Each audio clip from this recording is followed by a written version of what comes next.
नमस्कार, चक्रव्यूह में आपका स्वागत है। मैं हूं आपके साथ सबा शाहिद शेख। चक्रव्यूह के चक्र में जो लोग फंसे हैं उनको एक्सपोज करूंगी, उनके गुनाहों की फेहरिस्त खोलूंगी। सबसे पहले अतीक अहमद के बेटों उमर और अली की, अगली खबर में अखिलेश यादव की, फिर बात अवैध मजारों की, आखिरी खबर में बात टीपू सुल्तान की। सबसे पहले बात अतीक के बेटों की। माफिया अतीक अहमद के परिवार की मुश्किलें बढ़ती जा रही है। अब जेल में बंद अतीक अहमद के बेटे उमर और अली पर शिकंजा कसने की तैयारी है। वकील खान सौलत हनीफ के बयान के आधार पर अली को उमेश पाल हत्याकांड के साजिशकर्ता में शामिल किया जा सकता है। सूत्रों के अनुसार केस डायरी में आरोपी बनाकर पुलिस जल्द अली के साजिश में शामिल होने को लेकर कोर्ट को रिपोर्ट देगी। वहीं बिल्डर मोहम्मद मुस्लिम के तरफ से दर्ज कराई गई एफआईआर में पुलिस अब पीड़ित बिल्डर का कोर्ट में कलमबंद बयान कराएगी। पुलिस के सामने मोहम्मद मुस्लिम का बयान दर्ज हो चुका और अब कोर्ट में मजिस्ट्रेट के सामने कलमबंद बयान होगा।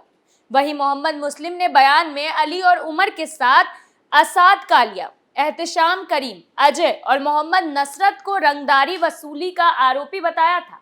अब नैनी जेल में बंद अली पर उमेश पाल हत्याकांड में साजिश रचने और मोहम्मद मुस्लिम से रंगदारी वसूली में भी आरोपी बनाया जाएगा और उसका वारंट बनेगा। वहीं लखनऊ जेल में बंद उमर का भी मोहम्मद मुस्लिम से रंगदारी वसूली केस में वारंट बनेगा। यानी अतीक के पूरे परिवार पर कसा शिकंजा और टाइट किया जाएगा।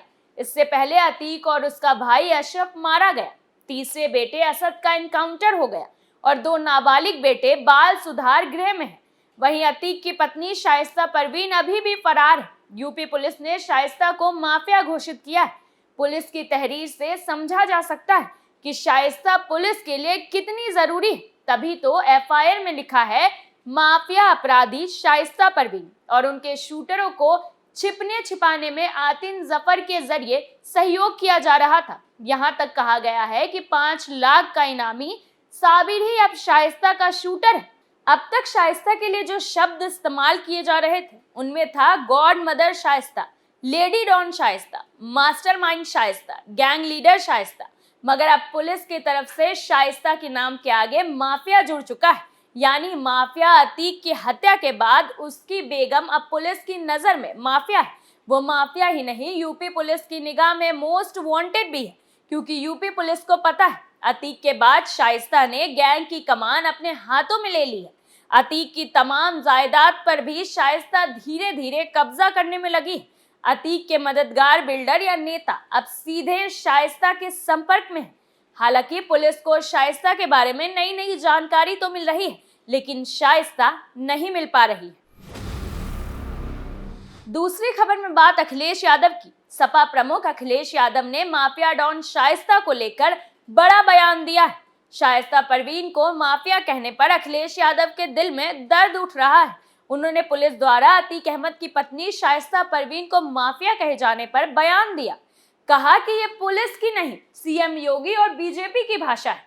किसी महिला को इस तरह से माफिया बीजेपी और सीएम योगी ही बता सकते हैं। इसी के साथ उन्होंने पुलिस पर आरोप लगाया कि उत्तर प्रदेश पुलिस वही भाषा बोलने को मजबूर है जो सीएम योगी या बीजेपी के लोग चाहते हैं। दरअसल अखिलेश यादव कानपुर देहात के रसूलाबाद में निकाय चुनाव में प्रचार के लिए गए थे। यहाँ उन्होंने पार्टी के प्रत्याशी के समर्थन पर भाषण देते हुए सवाल उठाया कि किसी महिला को माफिया कैसे कहा जा सकता है। एक रैली को संबोधित करते हुए उन्होंने मुख्यमंत्री और बीजेपी के खिलाफ जमकर हमला किया। उन्होंने प्रदेश में कानून व्यवस्था पर सवाल उठाया। कहा कि अब पुलिस महिलाओं को भी माफिया घोषित करने लगी है, लेकिन ये भाषा तो सीएम योगी और बीजेपी की है। देखा जाए तो अखिलेश यादव खुलकर शाइस्ता का समर्थन कर रहे हैं। शाइस्ता परवीन के नाम के आगे माफिया सपा प्रमुख को हजम नहीं हो रहा। उमेश पाल हत्याकांड में उसका नाम सामने आया है। शाइस्ता परवीन लगातार पुलिस की पकड़ से फरार है, फिर भी अखिलेश यादव को शाइस्ता बेगुनाह लगती है।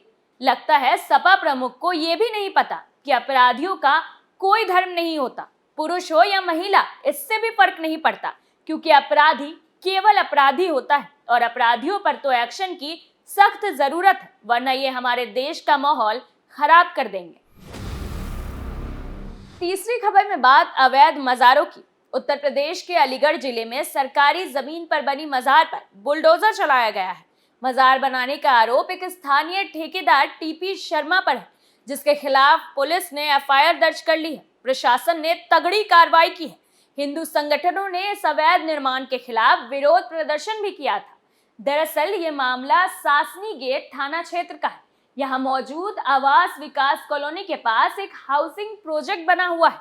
आरोप है कि इसी प्रोजेक्ट के पास मौजूद पानी की टंकी के नीचे एक ठेकेदार टीपी शर्मा ने अवैध तौर पर 2 कमरे बना दिए थे। इन 2 कमरों में से एक में मजार का निर्माण करवा दिया गया था। बताया जा रहा है कि शुरुआत में ठेकेदार ने ये दोनों कमरे सुरक्षा गार्ड के रहने के नाम पर बनवाए थे। कुछ दिनों बाद दोनों में से एक कमरे के अंदर एक मजार बना दी गई। स्थानीय भाजपा विधायक मुक्ता रजा ने इस मजार को अराजक तत्वों के जरिए बनाई गई बताया है। उन्होंने कहा कि मजार पर अंदर ही अंदर इबादत शुरू हो चुकी थी। वहां चादर और फूल भी चढ़ाए जाने लगे थे। भाजपा विधायक के मुताबिक अवैध निर्माण करने वालों को जेल भिजवाया जाएगा। अलीगढ़ के एडीएम अमित भट्ट के मुताबिक मजार बनाने के पीछे की सोच और इसके पीछे खर्च किए गए पैसों के सोर्स की जांच करवाई जाएगी। जब इस मजार का हिंदू संगठनों के साथ स्थानीय लोगों ने विरोध किया तो मौके पर पुलिस और प्रशासन के अधिकारी पहुंचे। कुछ देर में नगर निगम के अधिकारियों के बुलडोजर मंगवाकर अवैध निर्माण को ध्वस्त करवा दिया गया। ठेकेदार टीपी शर्मा पर एफआईआर दर्ज कर ली गई है। पुलिस ने हालात को सामान्य बताते हुए जांच जारी होने की बात कही। चौथी खबर में बात टीपू सुल्तान की।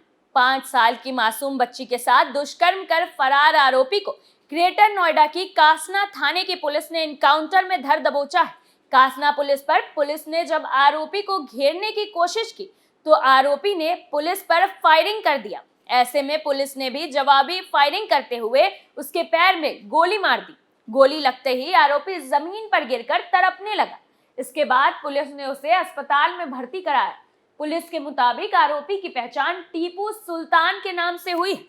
जानकारी के मुताबिक कासना थाना क्षेत्र में रहने वाली 5 साल की मासूम बच्ची अपने घर के बाहर खेल रही थी। इसी दौरान आरोपी ने उसे अगवा किया और सुनसान स्थान पर ले जाकर उसके साथ दुष्कर्म किया। इस वारदात में बच्ची बुरी तरह से जख्मी हो गई थी। उसके चीखने चिल्लाने पर पहुंचे राहगीर ने उसे अस्पताल पहुंचाया। इसके बाद सूचना मिलने पर बच्ची के परिजन के साथ पुलिस अस्पताल पहुंची। कासना कोतवाल संतोष शुक्ला ने बताया कि बच्ची के पिता की तहरीर पर केस दर्ज कर मामले की जांच शुरू कर दी गई है। उन्होंने बताया कि इसी सिलसिले में सूचना मिली कि आरोपी अपने परिवार के लोगों से मिलने के लिए आ रहा है। शायद वो कुछ आर्थिक मदद लेकर यहाँ से फरार होने वाला था। इस खबर पर पुलिस ने कासना पुलिया पर घेराबंदी की। जैसे ही आरोपी नजर आया पुलिस ने उसे रोकने के लिए कहा, लेकिन आरोपी ने पुलिस पर फायरिंग कर दी। ऐसे में पुलिस ने भी जवाबी फायरिंग की और उसके बाएं पैर में गोली लग गई। इससे आरोपी गंभीर रूप में घायल हो गया। उन्होंने बताया कि आरोपी को अस्पताल में दाखिल कराया गया है, जहां उसकी और बच्ची दोनों की हालत खतरे से बाहर है। फिलहाल के लिए चक्रव्यूह में इतना ही। कल फिर कौन किसके चंगुल में फंसेगा, नए मुद्दों के साथ फिर पेश होंगे। आप बने रहिए कैपिटल टीवी उत्तर प्रदेश के साथ और मुझे सबा शाहिद शेख को इजाजत दीजिए। नमस्कार।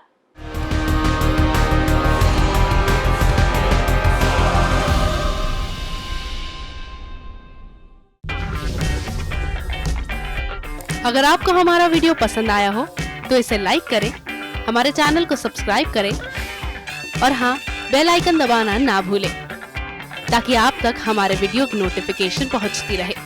आप अपना सुझाव हमें कमेंट बॉक्स में दे सकते हैं। हमारे साथ जुड़ने के लिए शुक्रिया।